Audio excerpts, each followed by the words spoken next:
नमस्कार। कल मैंने आप लोगों को सिलेबस के बारे में बताया था कि बीए पार्ट 2 में जो सिलेबस है वो क्या है, संक्षिप्त में मैंने बताया था।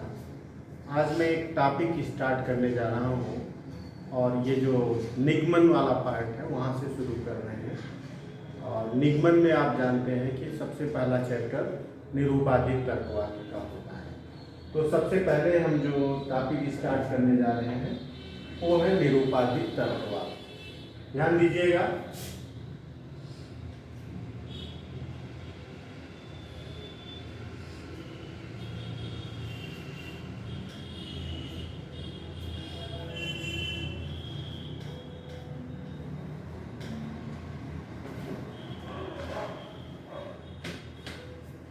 निरूपाधिक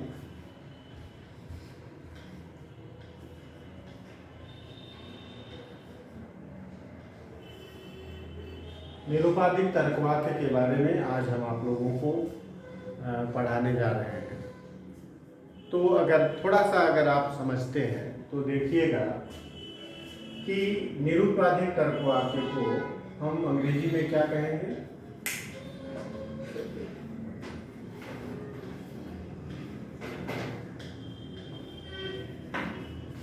कैटेगोरिकल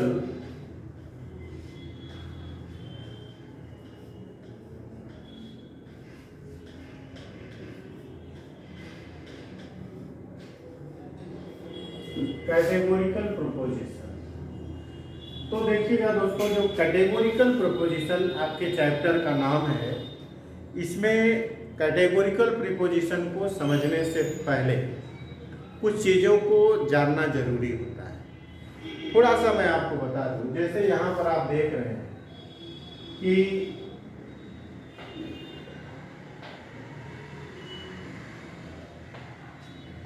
ये आप देख रहे हैं कि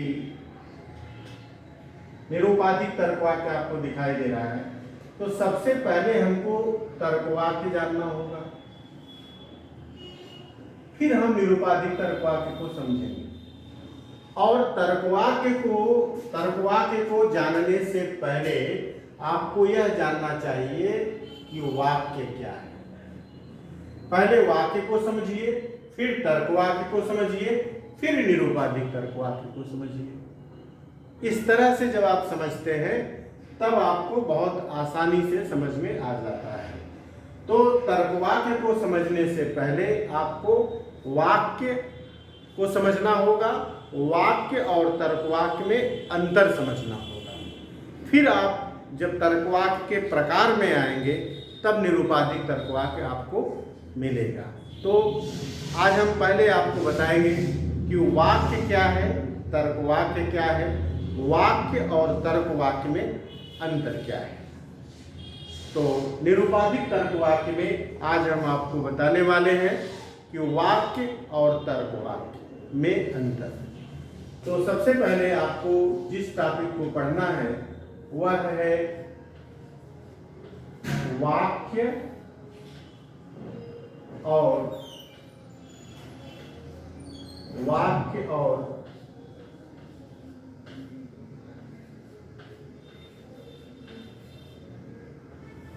तर्कवाक्य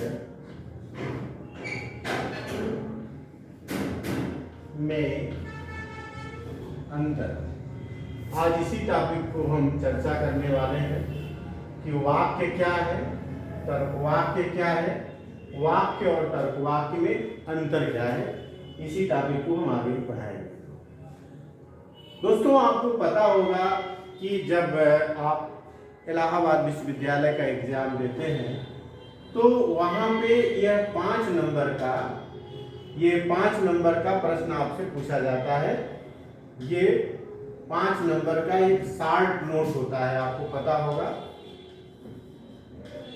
शॉर्ट क्वेश्चन आता है, शॉर्ट नोट करके। ये 5 नंबर या 7 नंबर, कभी कभी 7.5 नंबर का आता है और कभी कभी 5 नंबर का भी आता है। वहाँ आपको वाक्य और तर्कवाक्य में अंतर करने के लिए पूछा जाता है या वाक्य और तर्कवाक्य के बारे में पूछा जाता है। तो आपको मैं बता दूं कि वाक्य क्या है और तर्कवाक्य क्या है, इसी के बारे में आज हम आपसे चर्चा करने वाले हैं। ठीक है,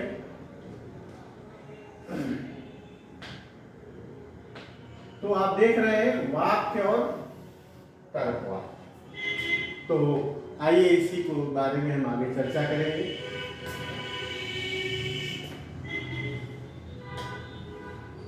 आज हम आपको बताने वाले हैं कि वाक्य क्या है। सबसे पहले हमको क्या जानना चाहिए? वाक्य। वाक्य को अंग्रेजी में क्या कहते हैं? सेंटेंस। वाक्य को अंग्रेजी में क्या कहते हैं? सेंटेंस। और वाक्य की जो परिभाषा आप जानते हैं वो क्या है? शब्दों का ऐसा समूह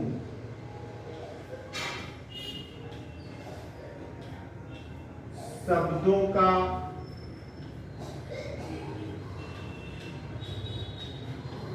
ऐसा समूह शब्दों का ऐसा समूह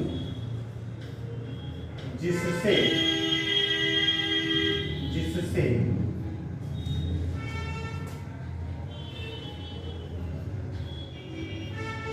अर्थ की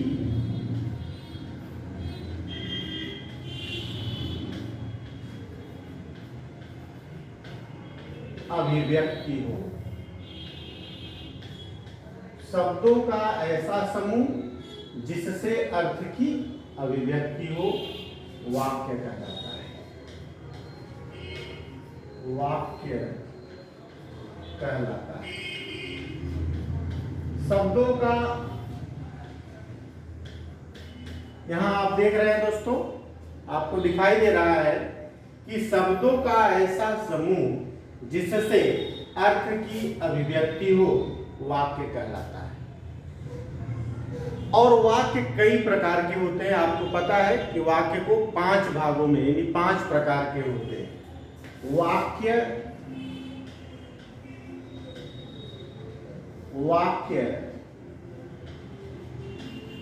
कई प्रकार के होते हैं।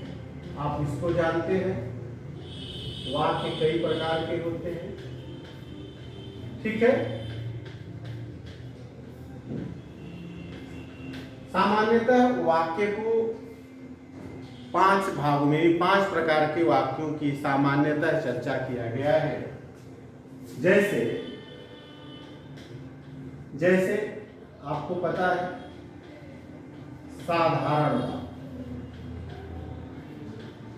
साधारण वाक्य,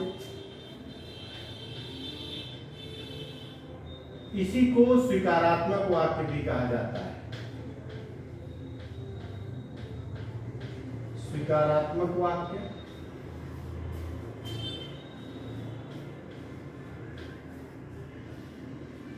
इसे हम अंग्रेजी में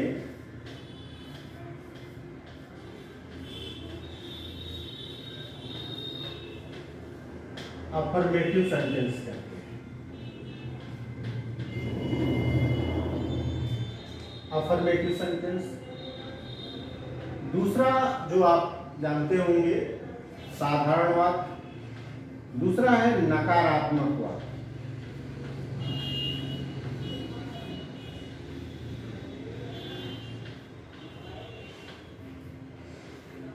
नेगेटिव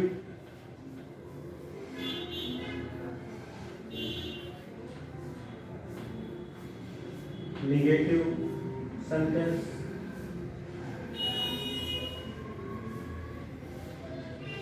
सेंटेंसेस। और तीसरा आप देख रहे हैं, तीसरा होता है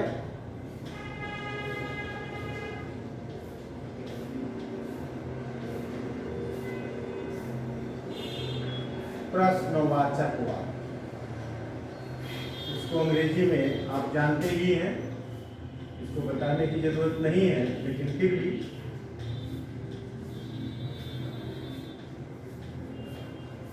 इंट्रोगेटिव सेंटेंस। चौथा आप जानते हो कि आज्ञाबोधक।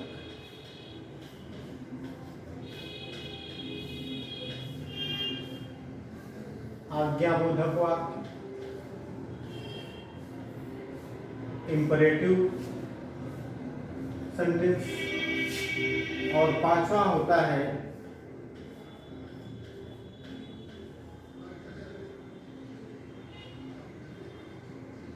विस्मयादि।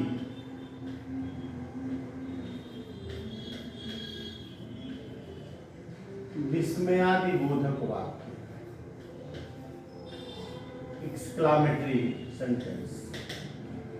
ये आपको पता है, ये 5 प्रकार के वाक्य होते हैं। अब आपको देखना है कि तर्कवाक्य क्या है। आगे जो हम आपको बताने जा रहे हैं वो क्या है, तर्कवाक्य। देखिएगा, तर्कवाक्य की चर्चा हम करने जा रहे हैं कि तर्कवाक्य क्या है। वाक्य आपको समझ में आ गया। तर्कवाक्य को अंग्रेजी में क्या कहते हैं, प्रोपोजिशन।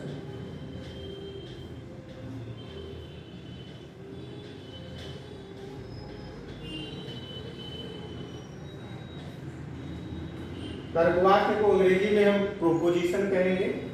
और जब हम प्रोपोजिशन की परिभाषा देते हैं तो आपको पता होगा क्या होगा, 2 पदों, ध्यान दीजिएगा, 2 पदों या वर्गों, 2 पदों या वर्गों के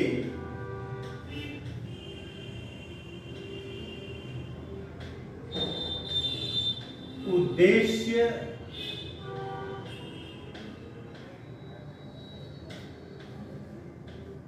विधेय, उद्देश्य विधेयात्मक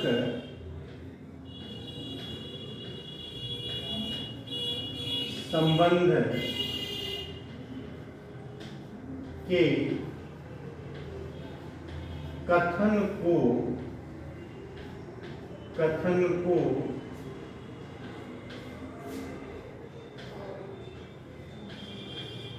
को तर्कवाक्य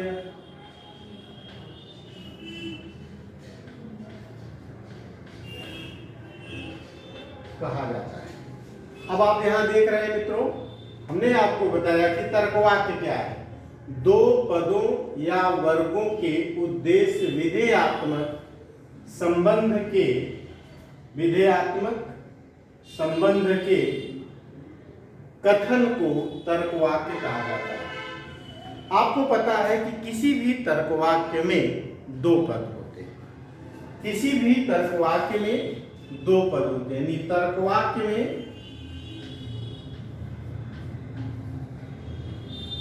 तर्कवाक्य में दो पद या वर्ग होते हैं। 2 पद या वर्ग होते हैं। एक पद को उद्देश्य कहा जाता है, एक पद को उद्देश्य,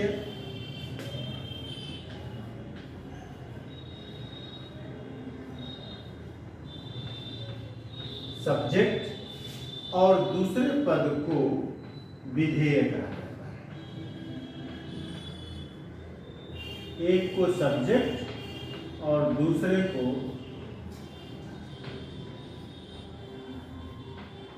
प्रेडिकेट कहा जाता है।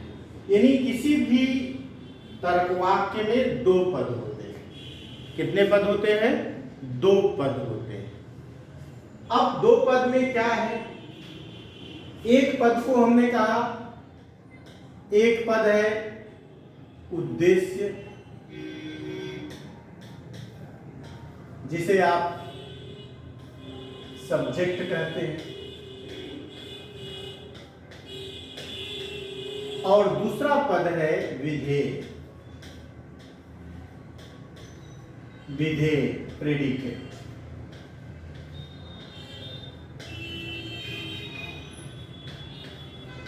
अब बात आती है उद्देश्य क्या है। ध्यान दीजिएगा, तर्कवाक्य में जिसके बारे में कहा जाता है, तर्कवाक्य में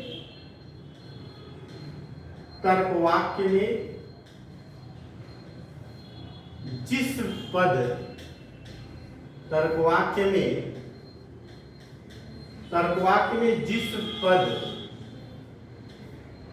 जिस पद के बारे में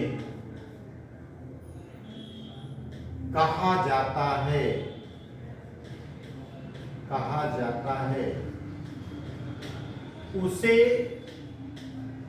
उसे क्या कहते हैं?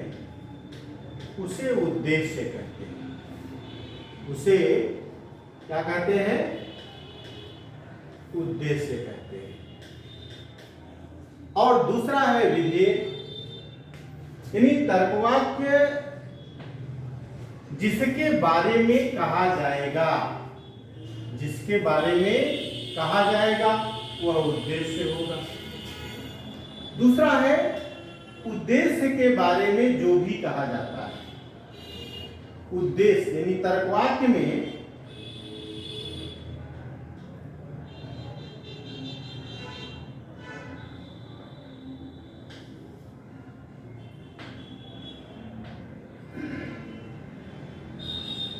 ध्यान दीजिएगा,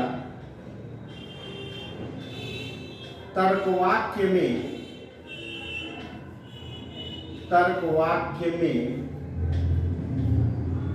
उद्देश्य के बारे में,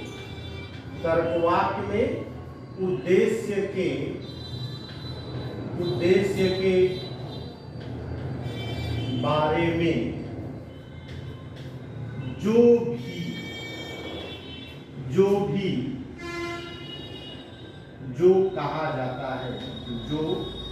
कहा जाता है, उसे विधेय कहते हैं। उसे क्या कहते हैं? उसे विधेय कहते हैं।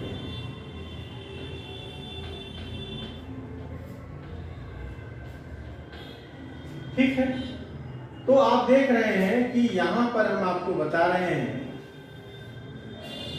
हमने आपको बताया कि जिसके बारे में, तर्कवाक्य में जिस पद के बारे में कहा जाता है उसे सब्जेक्ट कहेंगे, और तर्कवाक्य में उद्देश्य के बारे में जो कहा जाता है उसे प्रेडिकेट कहते हैं। जैसे उदाहरण के तौर पर, जैसे आप देखिएगा, उदाहरण हमने कहा कालिदास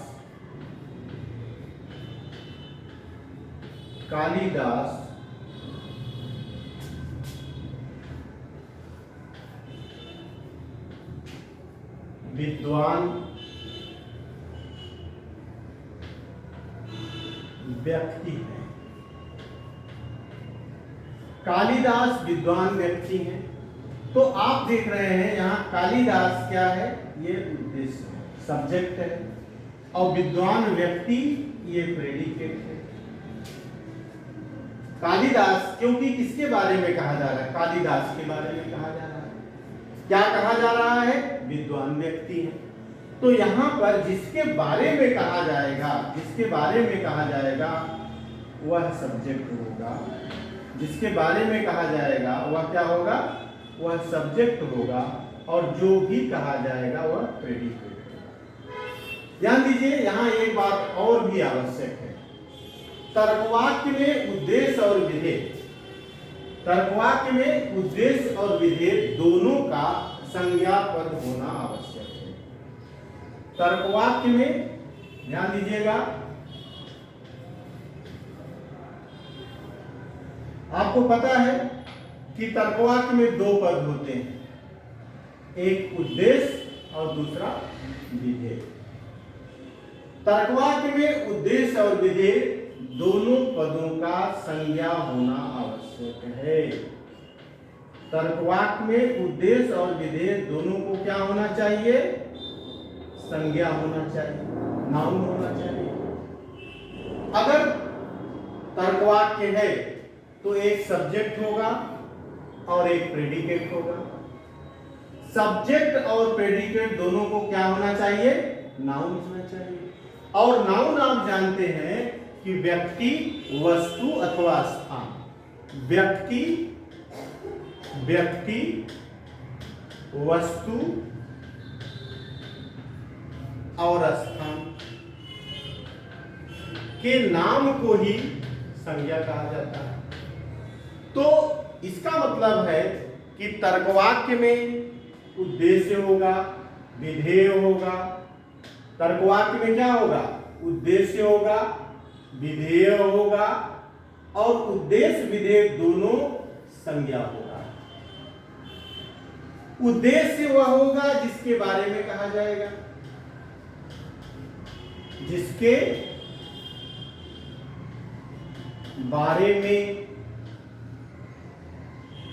बारे में कहा जाता है, ये उद्देश्य है। उद्देश्य के बारे में यानी उद्देश्य के बारे में जो भी कहा जाता है, जो भी कहा जाता है वो विधेय होगा।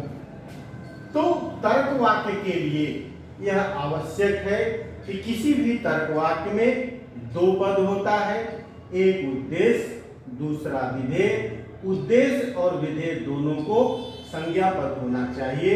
अगर जैसे कि अभी हमने आपको बताया कि कालिदास विद्वान व्यक्ति थे, जैसे मैं कहूं कि राम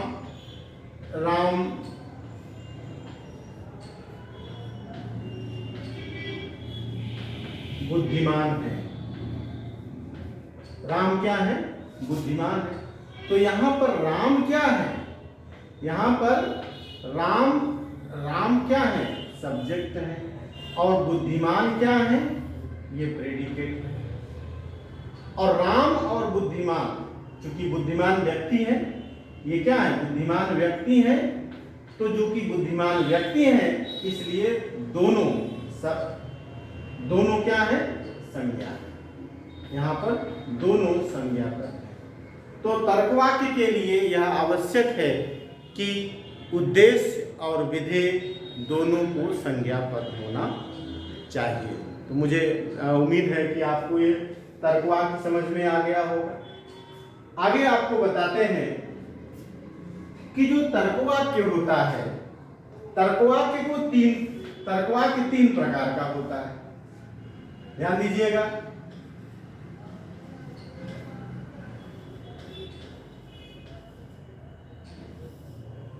तर्कवाक्य, अब जैसे यहीं पर आपको समझ में आ जाए कि मान लीजिए कि तर्कवाक्य में दो पद है, एक सब्जेक्ट है, दूसरा प्रेडिकेट है, और दोनों को संज्ञा होना चाहिए, ये भी आप जानते हैं।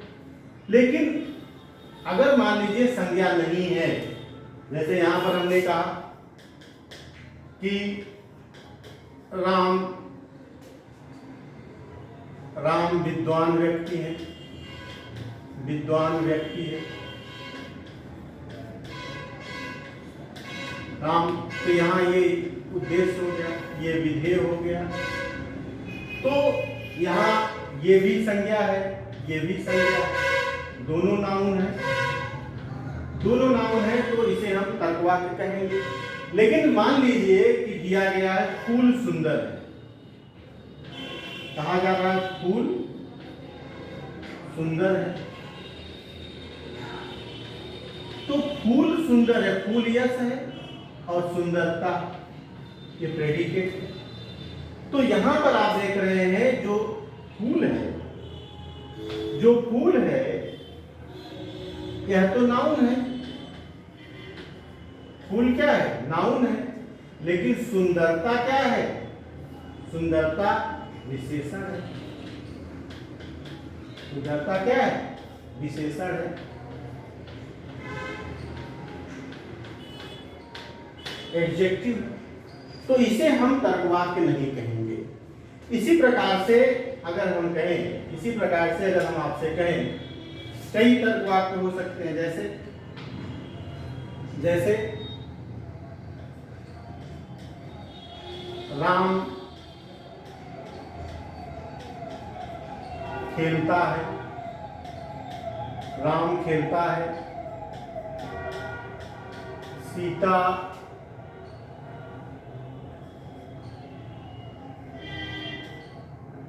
पकाती है, खाना पकाती है, ठीक है, पकाती है। रीता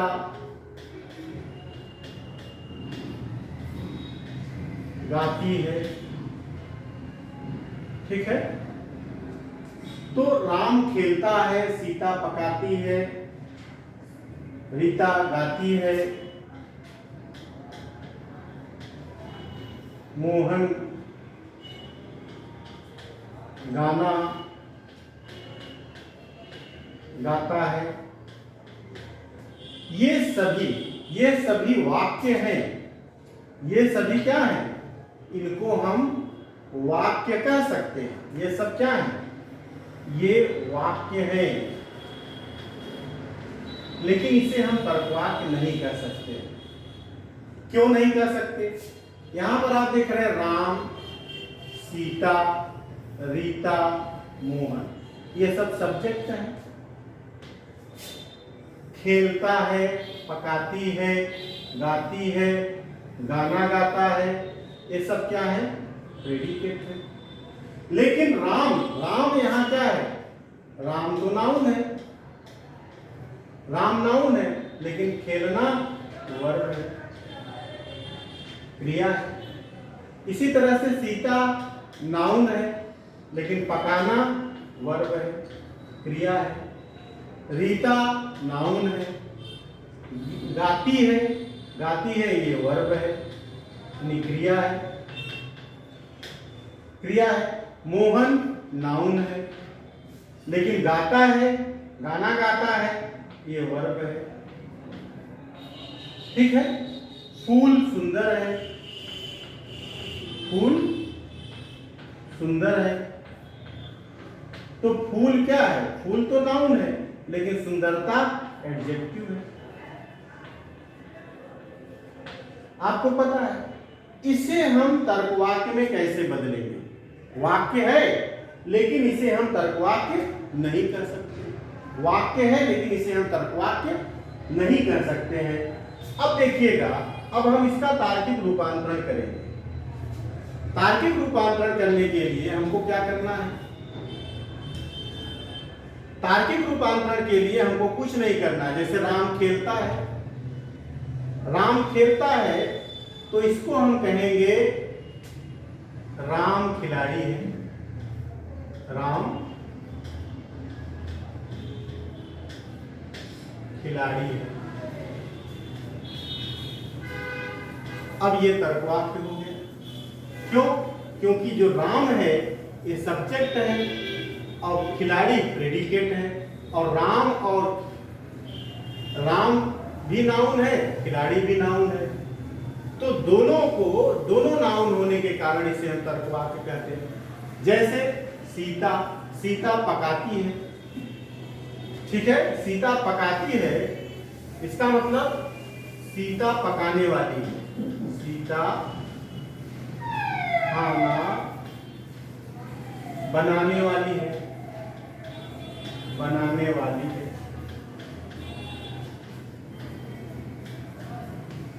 तो इसी तरह से रीता गाती है, तो रीता गाती है, इसका मतलब रीता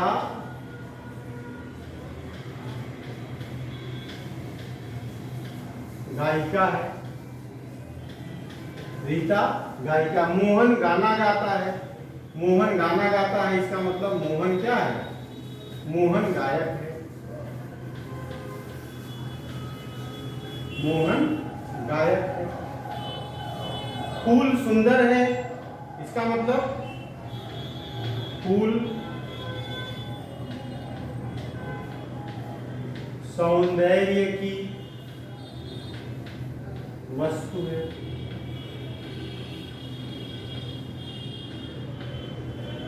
अब आप यहां देख रहे हैं कि जो बात हमने अभी आपसे कहा कि राम नाउन है, खेलता है, क्रिया है। सीता नाउन है, पकाती है, क्रिया है। रीता नाउन है लेकिन गाती है, क्रिया है।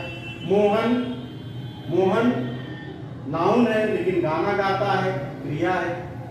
फूल सुंदर है में फूल नाउन है लेकिन सुंदरता एडजेक्टिव है। अब इसे हमने तार्किक तर्कवाद, इसे हमने क्या बना दिया? अब इसे हमने तर्कवाद में परिणित कर दिया। अब ये सब क्या हो गया? अब यह तर्कवाद हो गया। अब यह तर्कवाद हो गया। यहाँ पर राम, सीता, रीता, मोहन और फूल, ये सब के सब सब्जेक्ट है और ये सब नाउन है। ये सब क्या है? नाउन है। इसी तरह से खिलाड़ी, गाना खाना बनाने वाली, गायिका, गायक, सौंदर्य की वस्तु, ये सब क्या है? ये प्रेडिकेट है और ये भी नाउन है। ये भी नाउन है। इस तरह से हम देख रहे हैं कि हम वाक्य को तर्कवाक्य में परिणित कर रहे हैं। तो यहाँ पे आईएम कॉपी का एक स्टेटमेंट बहुत महत्वपूर्ण हो जाता है, जिसमें उन्होंने कहा था कि every preposition is the sentence but every sentence is not preposition. सभी तर्कवाक्य वाक्य होते हैं लेकिन सभी वाक्य तर्कवाक्य नहीं होते हैं। अब आप देखिएगा, यहां पर हम आईएम कॉपी के उस स्टेटमेंट को लिख रहे हैं। देखिएगा, Irving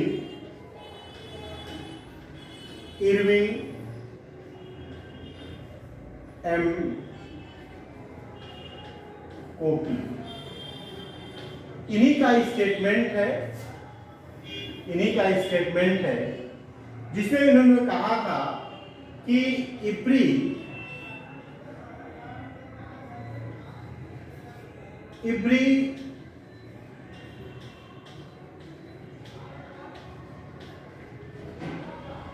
preposition is the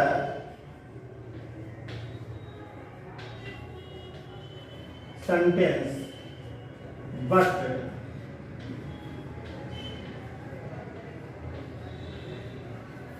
but every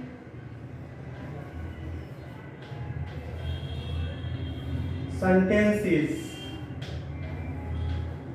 not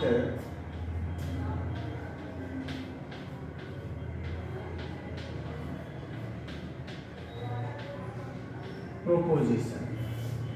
इस स्टेटमेंट को आप देख रहे हैं जिसमें कहा गया कि every preposition is the sentence but every sentence is not preposition। ये चीज आप देख रहे हैं। इसका मतलब हुआ कि सभी तर्कवाक्य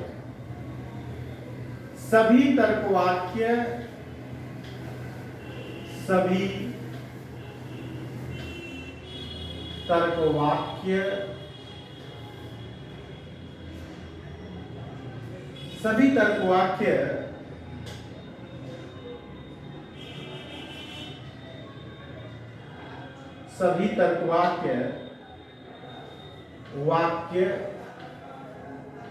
हैं। सभी तर्कवाक्य क्या हैं?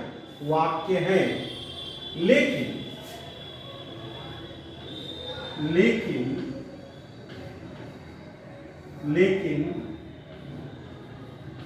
सभी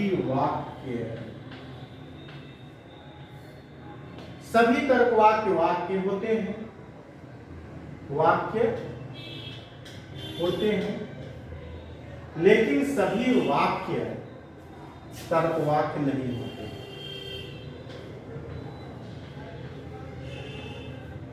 सभी वाक्य तर्क वाक्य नहीं होते।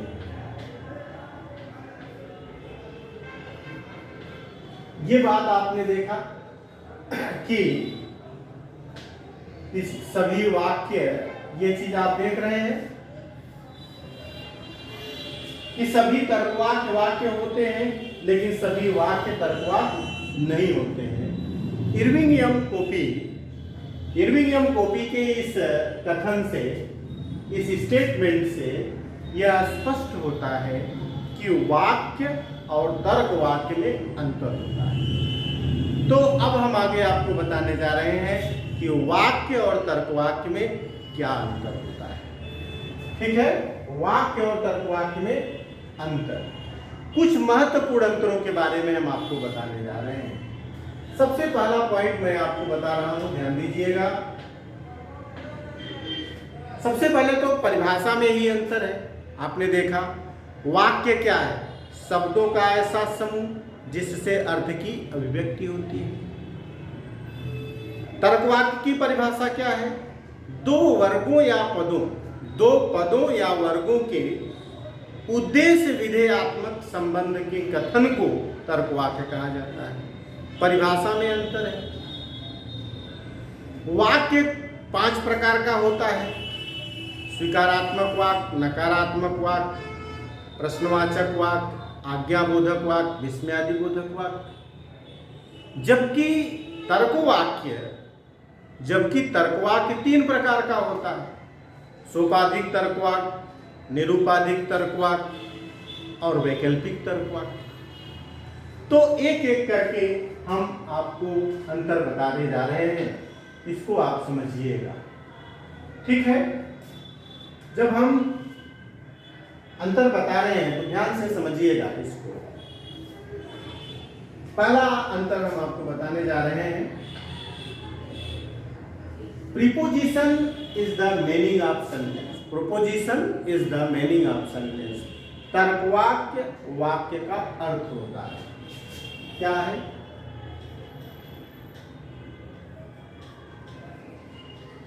तर्कवाक्य वाक्य का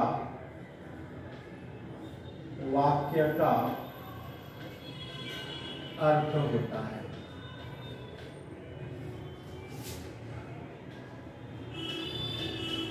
तर्कवाक्य वाक्य का अर्थ होता है।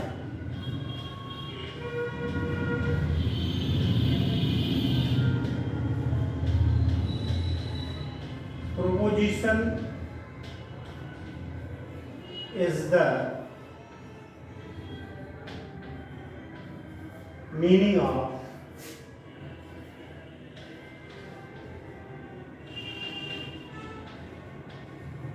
sentences. Preposition is the meaning of sentences. इसका मतलब क्या है? इसका मतलब है कि दो या दो से अधिक भिन्न वाक्यों का अर्थ एक हो सकता है।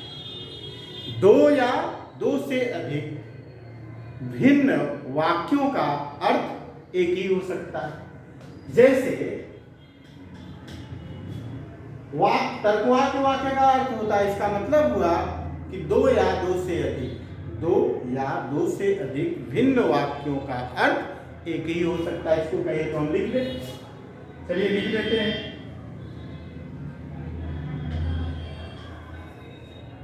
ध्यान दीजिएगा, हमने कहा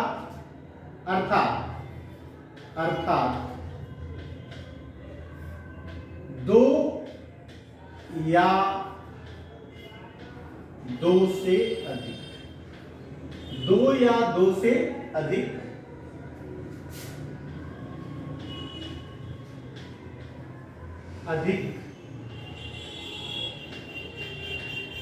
भिन्न वाक्यों का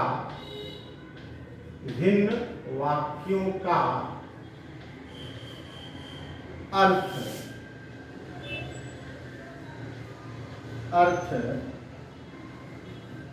एक ही हो सकता है। एक ही हो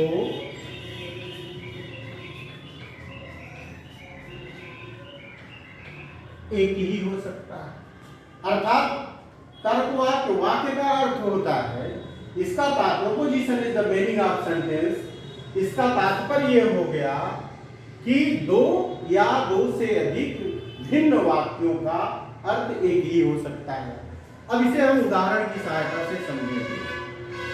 उदाहरण की सहायता से अगर हम इसे समझेंगे तो हम देखेंगे, हमने लिखा, एक उदाहरण हमने ले लिया, क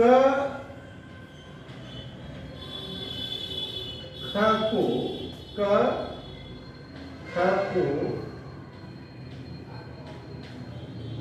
प्यार करता है। ये सेंटेंस हमने ले लिया, क ख को प्यार करता है। एक दूसरा सेंटेंस हमने ले लिया, ख को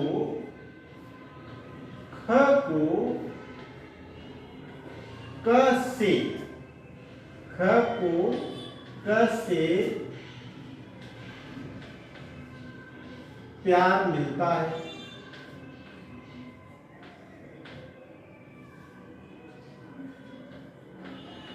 अब आप यहां देखिएगा, पहले उदाहरण में हमने कहा क ख को प्यार करता है। दूसरे उदाहरण में हमने आपसे कहा ख को क से प्यार मिलता है। व्याकरण की दृष्टि से, व्याकरणात्मक संरचना की दृष्टि से ये दो भिन्न वाक्य हैं। क्यों? क्योंकि प्रथम वाक्य क से प्रारंभ होता है और द्वितीय वाक्य ख से प्रारंभ होता है। तो व्याकरण की दृष्टि से ये दो हैं, एक एक्टिव वॉइस में है, दूसरा पैसिव वॉइस में है। जैसे आप कहते हैं ए लव टू बी या बी लव्ड बाई ए।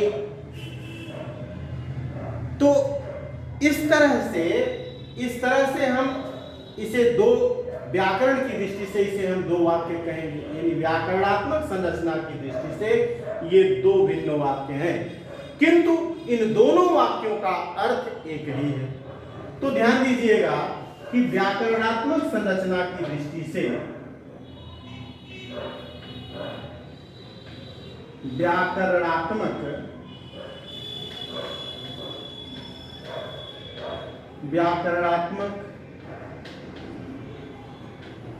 संरचना की दृष्टि से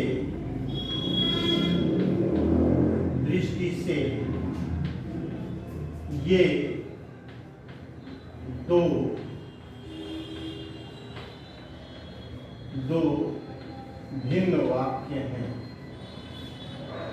भिन्न वाक्य हैं, किंतु इनका अर्थ एक ही है। किंतु इनका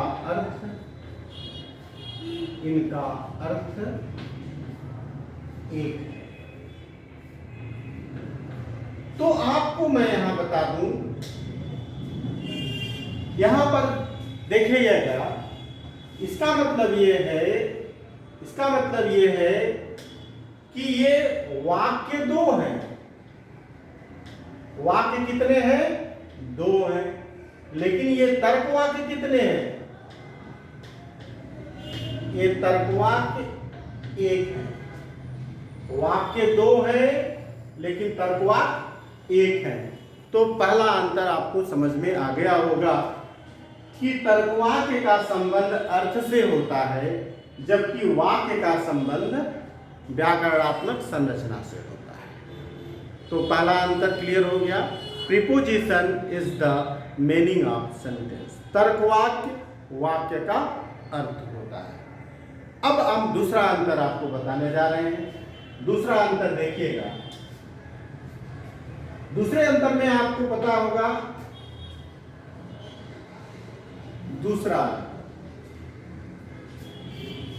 दूसरे अंतर में हम आपको बता रहे हैं कि तर्क वाक्य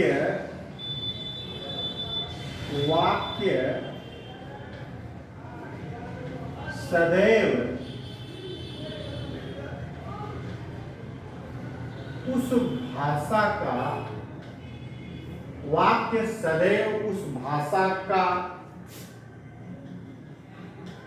उस भाषा का भाग होता है,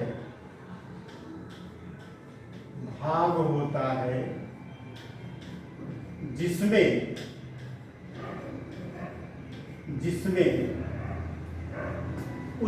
रचना होती है, किंतु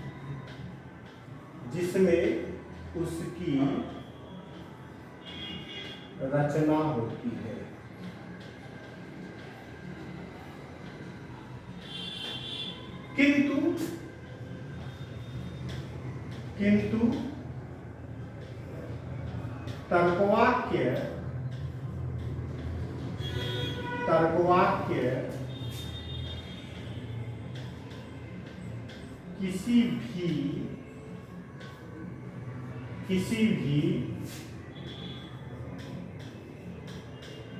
भाषा का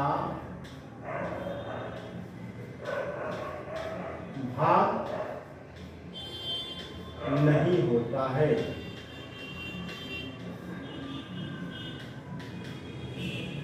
वाक्य सदैव उस भाषा का भाग होता है जिसमें उसकी रचना होती है, किंतु तर्कवाक्य किसी भी भाषा का भाग नहीं होता है। अब इसे हम उदाहरण की सहायता से समझेंगे। जैसे आप देखिएगा, उदाहरण हम आपको बता रहे हैं, ध्यान दीजिएगा। हमने कहा कि वर्षा हो रही, एक वाक्य है, वर्षा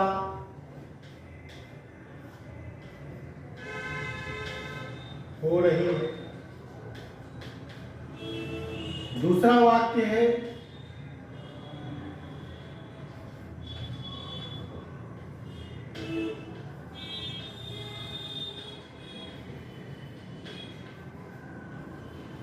इट इज रेनिंग।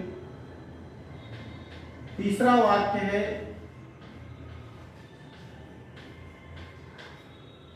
पावसो पढ़तो। और चौथा वाक्य है, जलम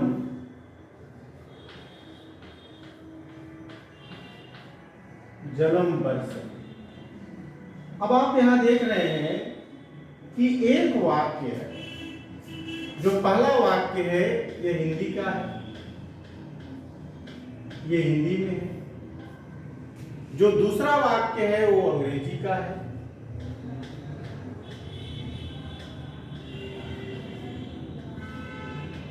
अंग्रेजी है। जो तीसरा वाक्य है वो मराठी में है। और चौथा वाक्य जो है ये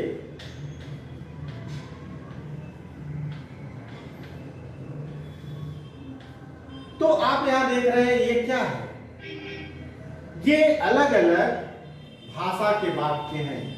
ये अलग अलग भाषा के वाक्य हैं। प्रथम वाक्य हिंदी, दूसरी वाक्य अंग्रेजी, तृतीय वाक्य मराठी और चतुर्थ वाक्य संस्कृत भाषा का भाग है। लेकिन इन सभी का अर्थ एक ही है। चूंकि तर्क वाक्य का संबंध अर्थ से होता है, इसलिए तर्कवाक्य एक है, तर्कवाक्य एक ही है। और जो उसका अर्थ है, यानी वर्षा हो रही है, तो वर्षा हो रही है, चाहे वो अंग्रेजी में कही जाए, चाहे मराठी में कही जाए, चाहे किसी दुनिया की भाषा में कही जाए, लेकिन मीनिंग तो एक ही है। और वही मीनिंग जो है वह तर्कवाक्य है।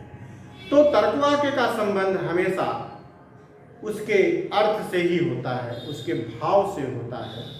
जबकि भाषा वाक्य का जो संबंध है वह भाषा से, यानी कई प्रकार की भाषाओं से हो सकता है, व्याकरण की संरचना से हो सकता है। ठीक है, तो आप देख रहे हैं ये दूसरा अंतर हो गया कि वाक्य सदैव उस भाषा का भाग होता है जिसमें उसकी रचना होती है, लेकिन तर्कवाक्य किसी भाषा का भाग नहीं होता है, क्योंकि तर्कवाक्य का संबंध उसके अर्थ से होता है। ठीक है, अब हम तीसरे अंतर की बात करेंगे। अगला जो अंतर आपको बताने जा रहे हैं उसको देखिएगा।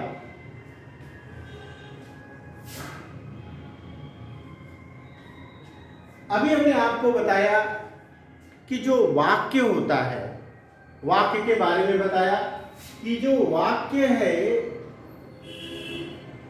इसे 5 भागों में बांटा था। वाक्य 5 प्रकार का होता है, अभी हमने आपको बताया। साधारण वाक्य,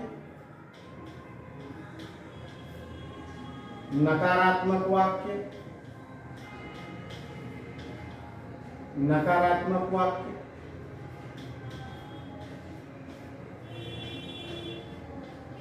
प्रश्नवाचक वाक्य,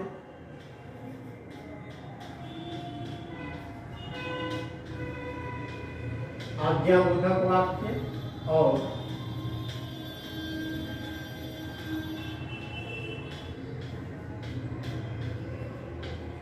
विस्मयादिबोधक वाक्य। ठीक है, affirmative preposition, affirmative sentence, negative sentence, interrogative sentence, imperative sentence और एक्सक्लेमेटरी सेंटेंस। लेकिन जो तर्कवाक्य होता है, तर्कवाक्य, तर्कवाक्य 3 प्रकार का होता है। तर्कवाक्य कितने प्रकार का होता है? 3 प्रकार का होता है। एक को हम सोपाधिक कहते हैं, एक सोपाधिक तर्कवाक्य है। दूसरा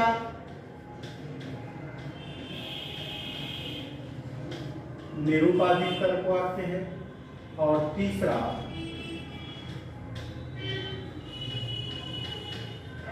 वैकल्पिक तर्कवाक्य है। ठीक, यानी वाक्य जो है 5 प्रकार का होता है। साधारण वाक्य, इसी को आप स्वीकारात्मक वाक्य कहते हो, इसी को आप स्वीकारात्मक वाक्य, नकारात्मक वाक्य, प्रश्नवाचक वाक्य, आज्ञाबोधक वाक्य, विस्मयादिबोधक वाक्य। लेकिन जो तर्क वाक्य है, ठीक है, ये आपका वाक्य हो गया और ये तर्क वाक्य हो गया। ठीक है, अगर इसको अंग्रेजी में लिखेंगे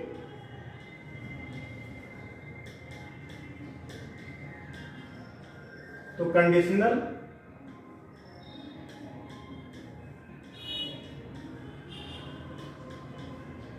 कैटेगोरिकल और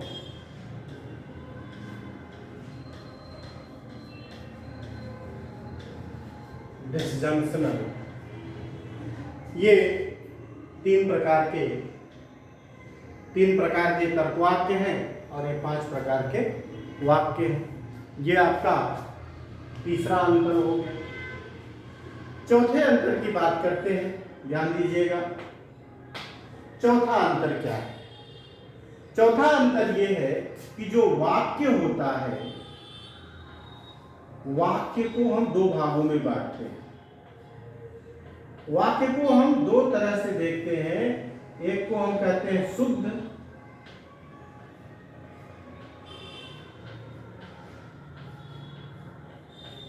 करेक्ट, और दूसरे को कहते हैं अशुद्ध, शुद्ध और अशुद्ध, इनकरेक्ट।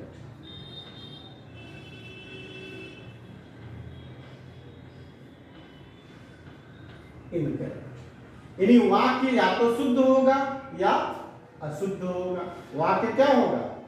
वाक्य या तो शुद्ध होगा या अशुद्ध होगा, करेक्ट या इनकरेक्ट होगा। लेकिन जो तर्क वाक्य होता है, जो तर्क वाक्य होता है, तर्कवाक्य की पोजीशन क्या है?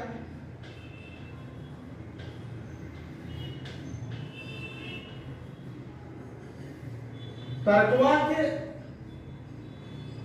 या तो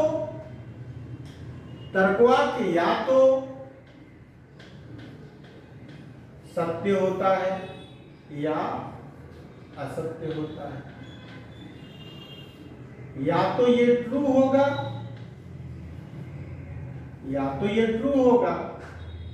या ये फॉल्स होगा।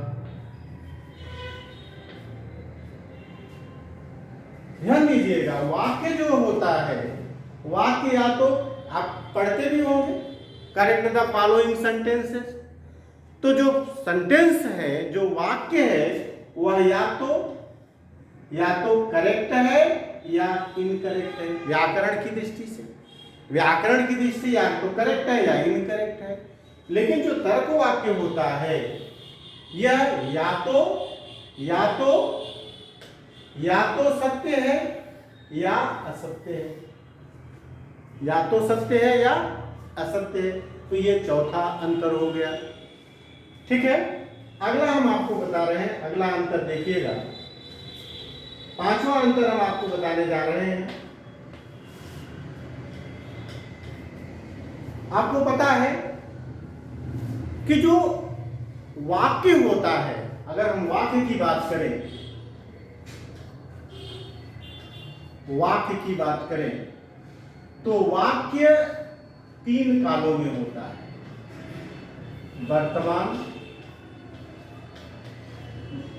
वर्तमान काल में भी होता है,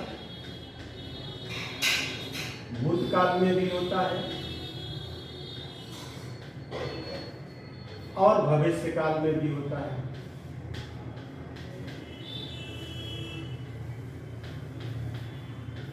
तीनों कालों में होता है, प्रेजेंट, पास्ट, फ्यूचर। ठीक है, आप देख रहे हैं प्रेजेंट टेंस, पास्ट टेंस और future tense. Present tense, past tense, future tense तीनों कालों में होता है। लेकिन जब हम तर्कवाक्य की बात करेंगे, तो तर्कवाक्य की विशेषता ये होती है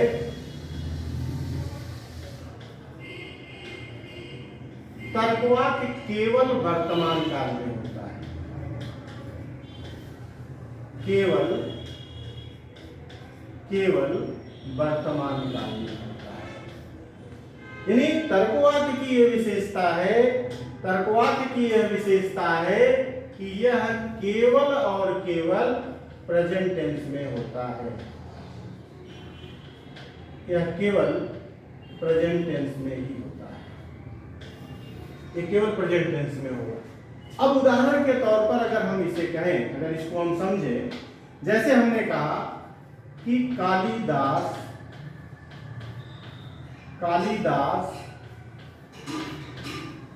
विद्वान व्यक्ति थे। कालिदास विद्वान व्यक्ति थे। अब इस पे थोड़ा सा, इस वाक्य पर थोड़ा सा ध्यान दीजिएगा। आपको पता है कि यहां पर जो कालिदास दिया गया है, ये उद्देश्य सब्जेक्ट है। विद्वान व्यक्ति जो है, ये प्रेडिकेट है। सब्जेक्ट और प्रेडिकेट दोनों नाउन है, ये भी आपको दिखाई दे रहा है। दोनों क्या है? संज्ञा है। बोलिए, दोनों संज्ञा है। इसके बावजूद यह तर्कवाक्य नहीं है। वाक्य है लेकिन तर्कवाक्य नहीं है। क्यों? क्योंकि यहां पर थे लगा हुआ है। थे का मतलब भूतकाल है। अब इसका तार्किक रूपांतरण अगर हमें करना पड़े, इसका अगर हम तार्किक रूपांतरण करेंगे, तो तार्किक रूपांतरण क्या होगा? ध्यान से समझिए। तार्किक रूपांतरण अगर हम करें,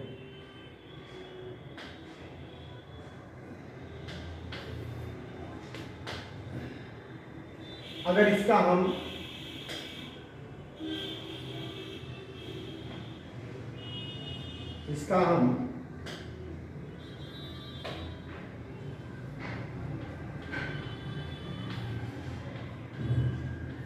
तार्किक रूपांतरण करें, तार्किक रूपांतरण इसका करेंगे तो क्या होगा? इसका तार्किक रूपांतरण जब हम करेंगे तो आपको दिखाई देगा कि ये क्या होने वाला है। यानी कालिदास ऐसे व्यक्ति हैं, कालिदास ऐसे व्यक्ति हैं जो विद्वान थे। अब आपको दिखाई दे रहा होगा, अब आप यहां देख रहे हैं कि कालिदास ये क्या हो गया, यस है। ऐसे व्यक्ति हैं, ये पी हो गया, और इस पी की विशेषता हो गई, ये P2 हो गया, ये P1 है, ये P2 हो गया। यानी ऐसे व्यक्ति हैं, इसी की विशेषता है कि ये विद्वान है। तो कहने का तात्पर्य है, अब जो यह वाक्य है, ये कैसे वाक्य है, ये प्रेजेंट टेंस में हो गया। अब ये प्रेजेंट टेंस में हो गया, इसके पहले ये पास्ट टेंस में था, अभी ये क्या हो गया, प्रेजेंट टेंस में हो गया। क्यों? क्योंकि यहाँ है शब्द आ गया, यहाँ है शब्द आने के कारण यह क्या हो गया, प्रेजेंट टेंस में हो गया। तो आपको पता है कि जो वाक्य होता है, जो वाक्य होता है वह वर्तमान, भूत और भविष्य तीनों कालों में होता है, और जो तर्क वाक्य होता है वह केवल वर्तमान काल में ही होता है। ये भी आपका एक और भी अंतर है। एक अंतर और आपको बता करके आगे देख रहे हैं, देखिएगा आगे हम आपको बता रहे हैं कि जो वाक्य और तर्कवाक्य में और भी अंतर होता है वो क्या है।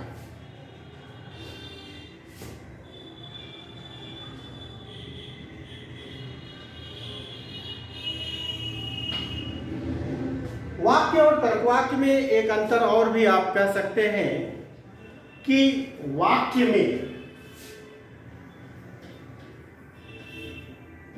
में दो पद होते हैं, ये आप जान ही रहे हैं। एक सब्जेक्ट होता है, दूसरा प्रेडिकेट होता है। वाक्य में सब्जेक्ट और प्रेडिकेट का संज्ञा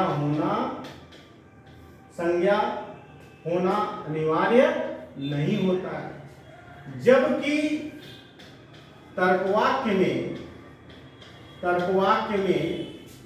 सब्जेक्ट और प्रेडिकेट दोनों का संज्ञा होना अनिवार्य होता है।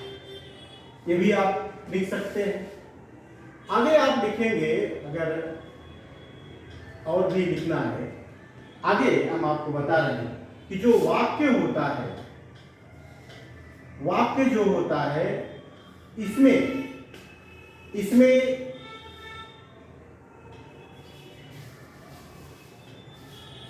उद्देश्य, विधेय, गुण और परिमाण, ये चारों का होना आवश्यक नहीं रहता है। लेकिन तर्कवाक्य में ये बहुत आप लिख सकते हैं, लेकिन कोई जरूरी नहीं है कि आप इसे लिखें। तर्कवाक्य में सब्जेक्ट यानी उद्देश्य,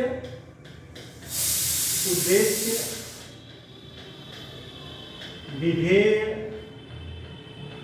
गुण और परिमाण,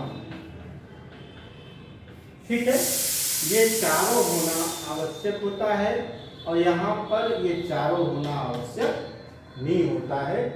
ठीक है, उद्देश्य भी होता है, विधेय भी होता है, गुण और परिमाण स्पष्ट हो या न हो कोई जरूरत नहीं है, लेकिन यहाँ पर तर्कवाक्य के रूप में गुण और परिमाण को स्पष्ट करना होता है।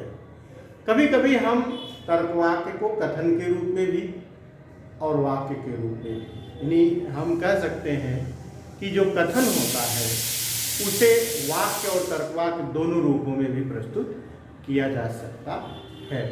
ठीक है, तो आज के लिए इतना ही। आज का जो वीडियो है वह वाक्य और तर्कवाक्य में अंतर के लिए है। तो वाक्य और तर्कवाक्य में अंतर आपने देख लिया है। ठीक है, अगर बहुत संक्षिप्त में मैं आपको एक बार फिर से समरी के रूप में बता दूं तो वो ये है कि वाक्य शब्दों का ऐसा समूह है जिससे अर्थ की अभिव्यक्ति होती है, और वाक्य व्याकरण की दृष्टि से 5 प्रकार के होते हैं: साधारण, नकारात्मक, प्रश्नवाचक, आज्ञाबोधक, विस्मयादिबोधक। तर्कवाक्य की जब परिभाषा करते हैं तो तर्कवाक्य में कहा जाता है दो वर्गों के उद्देश्य विधेयात्मक संबंध के कथन को तर्कवाक्य कहा जाता है। किसी भी तर्कवाक्य में दो पद होते हैं, एक उद्देश्य दूसरा विधेय। उद्देश्य और विधेय दोनों संज्ञा होते हैं। उद्देश्य वह पद होता है जिसके बारे में कहा जाता है, और उद्देश्य के बारे में जो कुछ भी कहा जाता है वह विधेय कहलाता है। जैसे राम विद्वान है, व्यक्ति है, तो राम उद्देश्य हो गया, विद्वान व्यक्ति विधेय हो गया। अब आपको पता है कि जो तर्कवाक्य होता है वह तीन प्रकार का होता है: सोपाधिक तर्कवाक्य, निरूपाधिक तर्कवाक्य और वैकल्पिक तर्कवाक्य। ये तीन प्रकार के तर्कवाक्य होते हैं। I.M. कोपी ने कहा कि every preposition is the sentence but every sentence is not preposition. सभी तर्कणाएं विचार हैं किंतु सभी विचार तर्कणाएं नहीं हैं। अर्थात सभी तर्कवाक्य वाक्य होते हैं लेकिन सभी वाक्य तर्कवाक्य नहीं होते हैं। तो वाक्य और तर्कवाक्य में अंतर होता है। कुछ महत्वपूर्ण अंतर हमने बताया अभी। पहला अंतर हमने आपको बताया कि preposition is the meaning of sentence. Preposition is the meaning of sentence. तर्कवाक्य वाक्य का अर्थ होता है, यानी वाक्य दो या दो से अधिक भिन्न वाक्यों का अर्थ एक ही होता है। हो सकता है क ख को प्यार करता है या ख को क से प्यार मिलता है, ये दो भिन्न वाक्य हैं किंतु इन दोनों का अर्थ एक ही है। अर्थात ये वाक्य दो हैं किंतु तर्कवाक्य एक है। दूसरा अंतर हमने बताया कि वाक्य किसी न किसी भाषा का भाग होता है लेकिन तर्कवाक्य किसी भाषा का भाग नहीं होता है। जैसे हमने कहा इट इज रेनिंग, पावसो परसो, जलम बरसत, वर्षा हो रही। ये क्रमशः अलग अलग भाषाओं के भाग हैं लेकिन इन सभी भाषाओं का एक ही अर्थ है, वर्षा हो रही है। तो जो मीनिंग है उसका संबंध तर्कवाक्य से, और जो भाषा है वह अलग अलग भाषा का अलग अलग व्याकरण है, अलग अलग शब्द हैं, अलग अलग तरीके हैं, वो अलग अलग भाषाओं से संबंधित है। चौथा अंतर हमने कहा कि जो वाक्य होता है वह या तो शुद्ध होता है या अशुद्ध होता है, व्याकरण की दृष्टि से शुद्ध या अशुद्ध होता है, जबकि तर्कवाक्य शुद्ध अशुद्ध नहीं होता है बल्कि सत्य या असत्य होता है, ट्रू या फॉल्स होता है। वाक्य जो होता है तीनों कालों में होता है, वर्तमान काल में भी होता है, भूतकाल में भी होता है, भविष्य काल में भी होता है, लेकिन तर्कवाक्य केवल और केवल वर्तमान काल में होता है। हमने अभी आपको बताया कि जो वाक्य होते हैं उसमें भी उद्देश्य विधेय होता है, तर्कवाक्य में भी उद्देश्य विधेय होता है, लेकिन वाक्य में उद्देश्य विधेय दोनों का संज्ञा होना आवश्यक नहीं होता है, जबकि तर्कवाक्य में उद्देश्य और विधेय दोनों का संज्ञा होना आवश्यक होता है। ठीक है, कई बार आपको ऐसा भी होता है कि वाक्य में हमें उद्देश्य विधेय गुण परिमाण कोई जरूरी नहीं है कि हो, लेकिन तर्कवाक्य के लिए जब हम किसी वाक्य का तार्किक रूपांतरण करते हैं तो हम यह ध्यान रखते हैं कि उसमें गुण भी हो, परिमाण भी हो, उद्देश्य भी हो और विधेय भी हो, क्योंकि जब तक ये नहीं रहता है तब तक उसे हम तर्कवाक्य के रूप में स्वीकार नहीं करते हैं। एक बड़ा प्रश्न आपके सामने कभी कभी आता है कि वाक्य क्या है, तर्कवाक्य क्या है, कथन क्या है, तीनों में अंतर क्या है। तो वाक्य और तर्कवाक्य में अंतर हमने आपको बता ही दिया। कथन के बारे में मैं आपको बता दूं कि जो कथन होता है वह वाक्य के रूप में भी होता है, तर्कवाक्य के रूप में होता है। कथन कंजेक्टिव्स पे चलते हैं, कंजेक्टिव्स होते हैं, और आपको पता होगा 5 प्रकार के कंजेक्टिव्स होते हैं: संयोजन, विकल्प, हेतु हेतुमत, निषेध और शाब्दिक समता। ये 5 प्रकार के कंजेक्टिव्स जो होते हैं वो वाक्य के रूप में भी होते हैं, तर्कवाक्य के रूप में भी होते हैं। इसीलिए स्टेटमेंट को जो बांटा जाता है वो 2 भागों में बांटा जाता है: सरल, संयुक्त, और संयुक्त जब कई जुड़ जाते हैं तो मिश्र हो जाता है। इस तरह से जो वाक्य, तर्कवाक्य और कथन को हम परिभाषित कर सकते हैं। और मुझे जहाँ तक उम्मीद है आप लोगों को ये वीडियो पसंद आएगा, आप लोगों के लिए लाभप्रद होगा।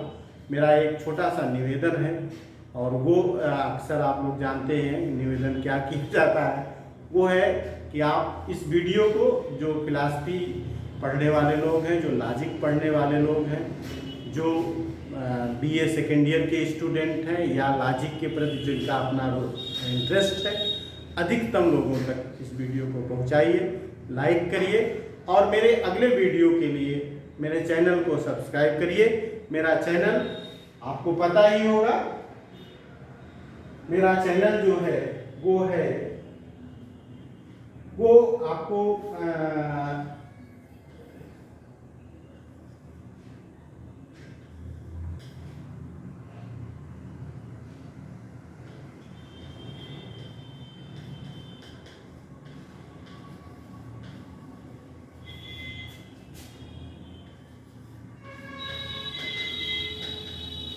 मेरा channel Saurabh academy official bye